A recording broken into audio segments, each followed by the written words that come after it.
Previous வீடியோவில் உங்களோட trading கோல் என்ன அப்படின்னு எனக்கு கமெண்ட்டில் சொல்லுங்கன்னு கேட்டிருந்தேன். இப்போ நம்ம ஒரு ட்ரேடராக உங்களோட கோல் எப்படி இருக்கணும் அப்படின்னு பார்க்கலாமா? ஒரு ட்ரேடராக நீங்கள் உங்களோட கோலை எப்படி வச்சுக்கணும் அப்படின்னா, எப்போவுமே பெஸ்ட்டு ட்ரேடு மட்டும்தான் நீங்கள் எடுக்கணும். Always take the best trades. அது மட்டும்தான் உங்களோட கோலாக இருக்கணும். மணி எப்போவுமே செகண்டரி தான். ட்ரேட் பெஸ்ட்டு ட்ரேடாக இருக்கணும். அதுதான் ரொம்ப முக்கியம். நிறைய ட்ரேடர்ஸ் என்ன பண்ணுவாங்க தெரியுமா? மணியை தான் மெயினாக ஃபோக்கஸ் பண்ணுவாங்க. அண்ட் அவங்களோட சக்ஸஸ் எப்படி மெஷர் பண்ணுவாங்க தெரியுமா? அவங்களோட அக்கௌண்ட் வேல்யூவை பொறுத்து தான் அவங்களோட சக்ஸஸை மெஷர் பண்ணுவாங்க. மணி அந்தளவுக்கு இம்பார்ட்டண்ட் இல்லை. உங்களோட அக்கௌண்ட் வேல்யூ எவ்வளோ இன்க்ரீஸ் ஆகிருக்கு அப்படிங்கிறது தான் இங்கே ரியல் ஸ்டஃப்பு.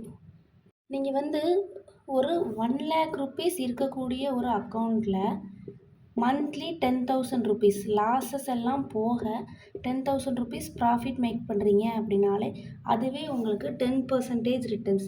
அதை நினச்சி ஃபஸ்ட்டு சந்தோஷப்பட்டுக்கணும். அப்போ நீங்கள் எங்கே ஃபோக்கஸ் பண்ணணும் அப்படின்னு பார்த்தீங்கன்னா, பெஸ்ட்டு ட்ரேட் எடுக்கிறதுல தான் ஃபோக்கஸ் பண்ணணும். பெஸ்ட்டு ட்ரேட் எடுக்கும்போது மட்டும்தான் உங்களால் லாஸ் எல்லாம் போக ப்ராஃபிட் ஏர்ன் பண்ண முடியும். தென் வேறு எங்கே ஃபோக்கஸ் பண்ணணும்? உங்களோட ப்ராசஸில் ஃபோக்கஸ் பண்ணணும். அதுக்கப்புறம் உங்களோட ஸ்ட்ராட்டஜியில் ஃபோக்கஸ் பண்ணணும்.